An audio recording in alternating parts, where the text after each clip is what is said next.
Crime Story, les rendez-vous d'Alfred Hitchcock racontés par Serge Sauvion. Aujourd'hui, jusqu'à la perfection de Margaret de Clare.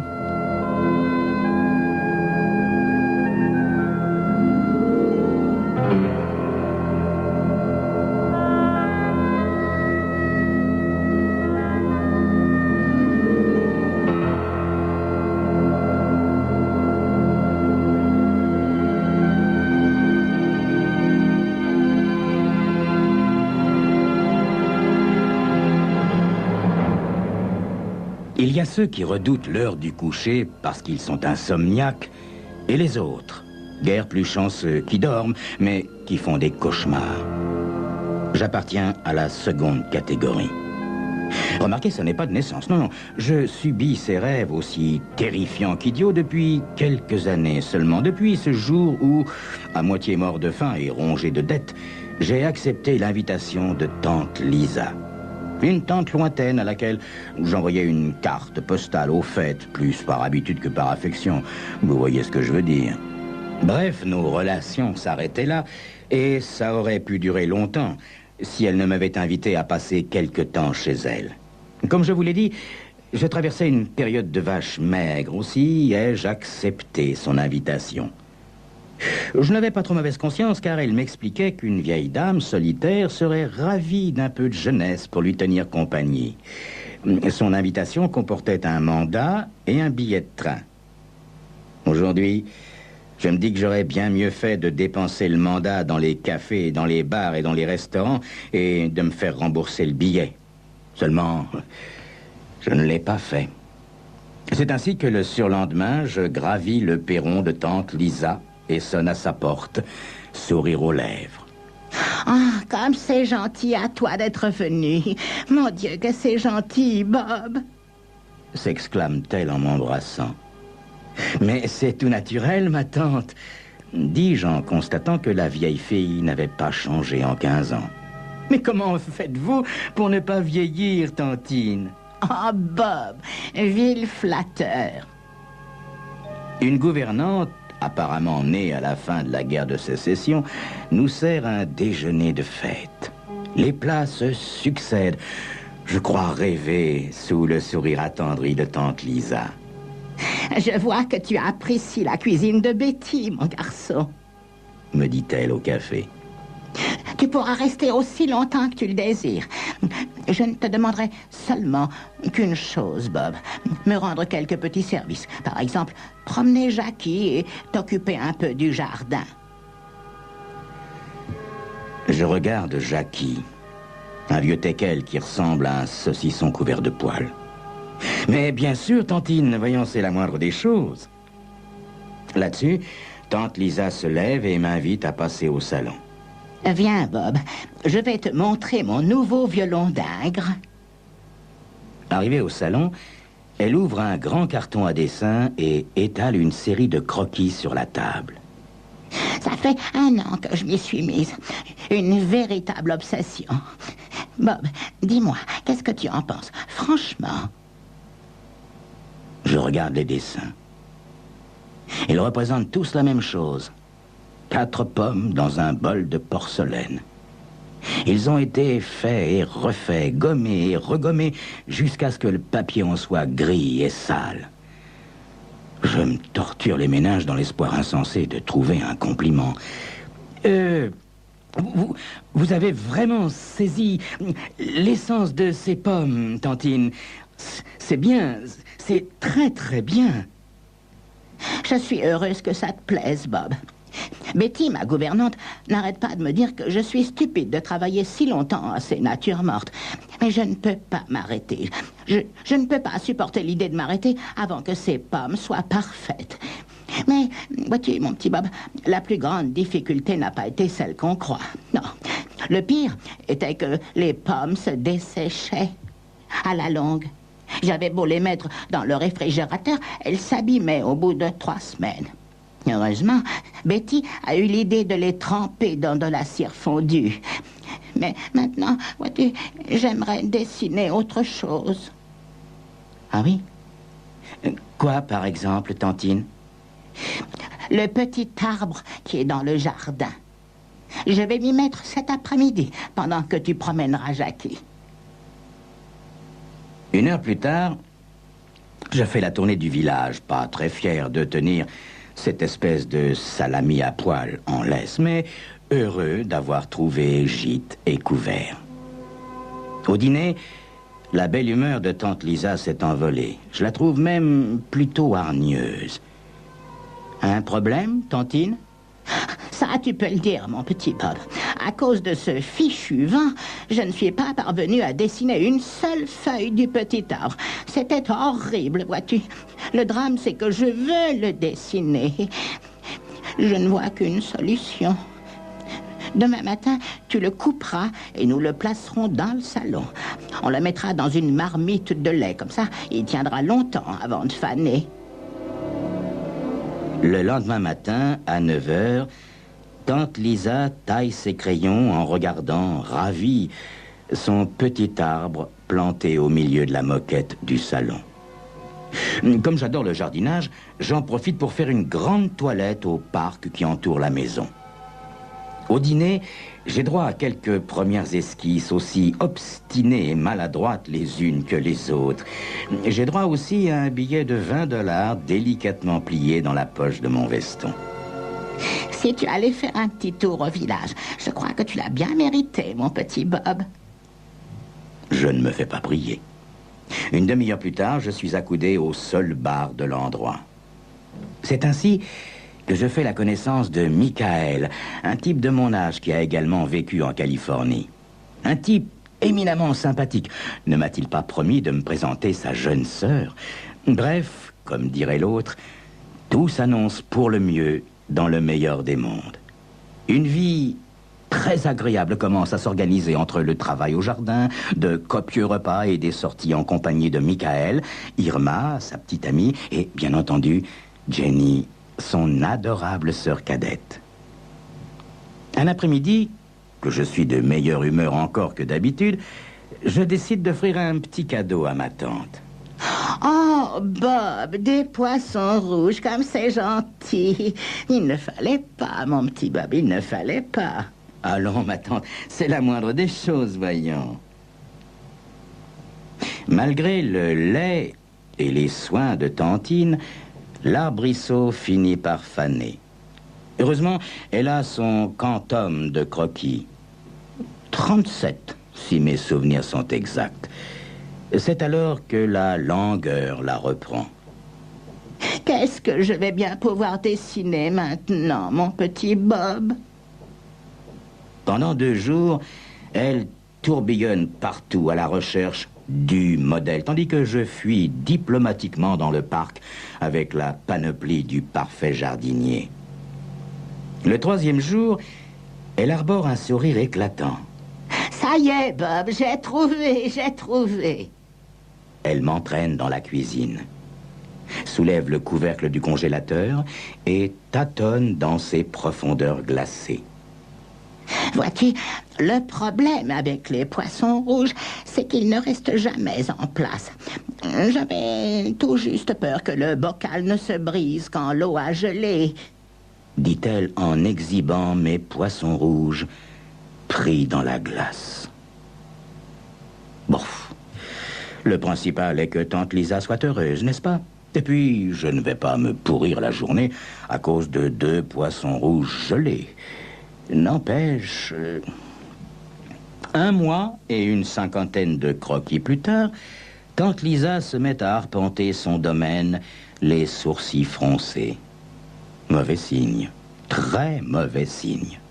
Finalement, elle se plante devant moi et me dit « Bob, voici la question que je me pose depuis quelque temps. Est-ce que tu crois que Jackie serait un bon modèle pour mon prochain dessin? »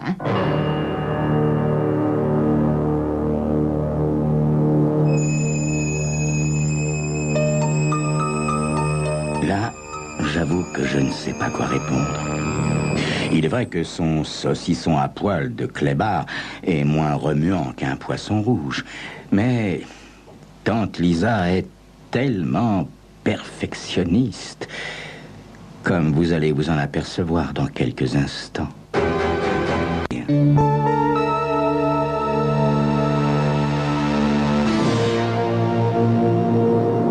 Je baisse les yeux sur le petit animal installé sur ses genoux.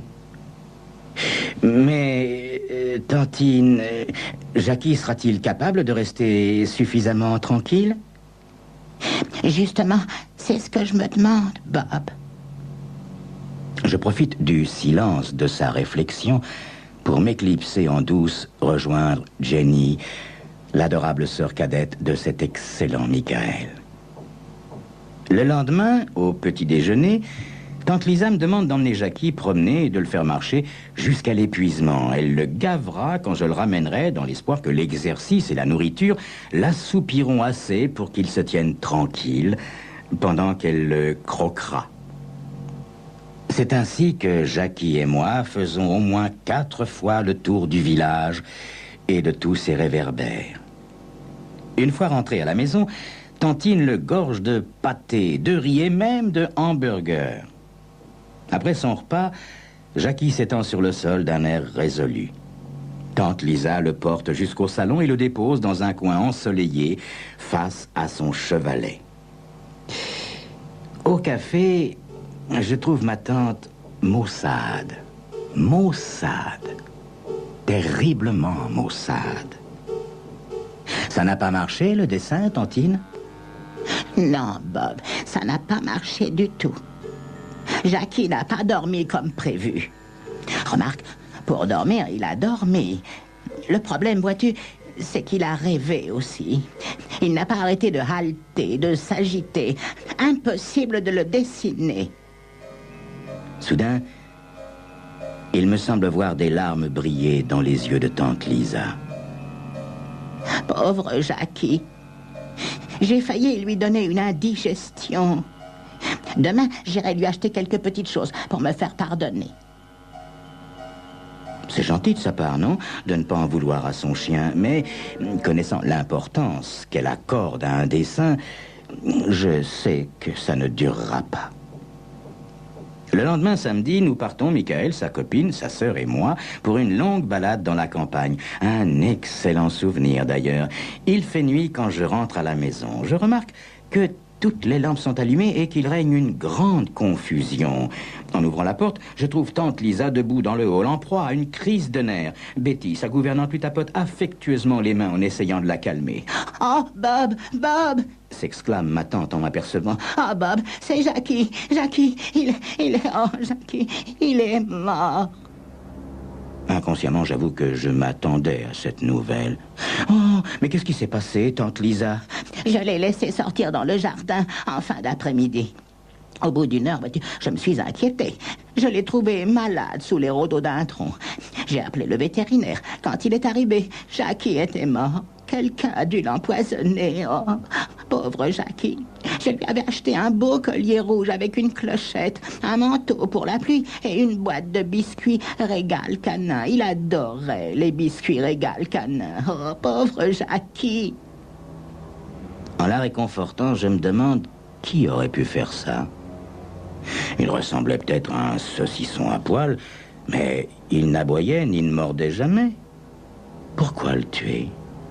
Et qui? Tous les voisins sont charmants, alors... Le docteur Harris a été charmant, tu sais, c'est gentil. Il a emmené Jackie dans un sac. Il connaît quelqu'un qui va l'empailler. Pardon? Dis-je en sursautant. Oui, l'empailler. Je ne pourrai jamais l'en tirer, vois-tu, Bob, jamais. C'est une telle consolation pour moi de penser que sa dernière journée sur Terre a été si agréable pour lui. Il fallait le voir dévorer le Régal Canin. Je commençais à comprendre. Le lendemain, après avoir taillé les cerisiers du Japon, je vais à la resserre pour prendre de l'huile de lin et fabriquer un cataplasme pour mettre sur les blessures des arbres. J'aperçois immédiatement un bidon que je ne connais pas. Arséniate de plomb. Il manque un bon centimètre de ce poison dans le bidon. Évidemment, cet arséniate de plomb pouvait bien être là sans que je le voie, mais l'ennui, c'est que je n'en suis pas sûr. Pas sûr du tout, même. Une semaine plus tard, on apporte Jackie de chez le naturaliste. Consciemment ou non, j'ai complètement oublié le bidon d'arséniate de plomb, à tel point que lorsque tante Lisa taille ses crayons pour une très longue série de croquis, je n'éprouve aucune gêne. Si quelqu'un m'avait posé une question, j'aurais répondu qu'il était tout à fait normal que tante Lisa veuille dessiner ce chien qu'elle avait tant aimé. Quant à moi, à force d'y travailler, j'ai fait du parc un modèle du genre, un vrai bijou. Malheureusement, il ne reste plus grand-chose à faire et, comme je déteste l'inactivité forcée, je me mets en tête de construire une petite serre à légumes. La serre est terminée depuis longtemps quand tante Lisa m'appelle pour me montrer les dessins qu'elle a faits de Jackie. « Oh, c'est bien ça. Vous n'arrêtez pas de progresser, tantine. » Que veux-tu, Bob? Il n'y a pas de secret. Travailler, travailler et encore travailler. Je me demande ce que je vais dessiner après Jackie. Ajoute-t-elle avec un drôle de petit sourire. C'est là que j'aurais dû me méfier. Ce soir-là, après un excellent dîner, elle me regarde et me dit gravement: « Bob, je suis vraiment très heureuse depuis que tu es ici. Dis-moi, cette Jenny avec qui tu sors, est-ce que tu l'aimes? » Ben oui, tante Lisa, je l'aime, bien sûr. Pourquoi? Eh bien, j'ai beaucoup réfléchi, mon petit Bob. Est-ce que ça te plairait si je t'avançais l'argent nécessaire pour monter ta propre affaire de pépiniériste? Tu sembles avoir un véritable talent pour ce métier. Il suffit de voir ce que tu as fait de mon parc. Naturellement, tu me manqueras, mais je suis sûre que tu pourrais être très heureuse avec cette petite Jenny. La chère femme, ma chère tantine. Je me lève et fais le tour de la table pour l'embrasser. Je ne trouve pas les mots pour lui dire combien cet arrangement me rend heureux. Une affaire bien à moi et Jenny comme épouse. Un conte de fées.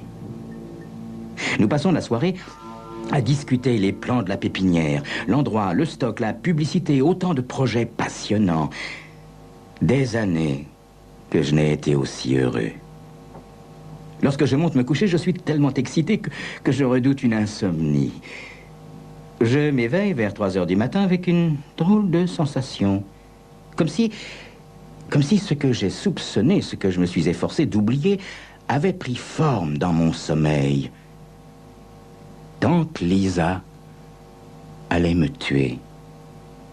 Elle allait mettre du poison tendrement, à regret, dans ma nourriture. Elle allait suivre mon agonie en redressant mon oreiller, avec des larmes plein les yeux. Elle attendrait qu'il soit trop tard pour appeler le médecin. Et elle donnerait mon corps au meilleur embaumeur du coin. Un mois plus tard, après m'avoir dessiné 18 heures par jour, elle se résignerait à m'enterrer quelque part dans le parc. Toujours avec regret, mais son regret serait allégé par la certitude que mes derniers jours sur Terre eussent été heureux. L'histoire de la pépinière et de mon mariage avec Jenny équivaudrait pour moi au collier rouge et à la boîte de régal canin de Jackie. Voyez-vous? J'ai beau me dire que c'est ridicule, j'enfile mon peignoir et je me rends discrètement à la resserre. C'est bien ce que je craignais. Le bidon d'arséniate de plomb a disparu. 1 heure plus tard, je suis sur le quai de la gare, direction la Californie. Je n'ai plus jamais entendu parler de tante Lisa. Après avoir travaillé plusieurs années dans des pépinières, je viens enfin de monter ma propre affaire. Ça marche très bien, merci. Mais, voyez-vous, je donnerais beaucoup pour savoir une chose. Qu'est-ce que tante Lisa a dessiné ensuite? Et ça, voyez-vous, si je le savais, ça mettrait certainement fin à mes cauchemars.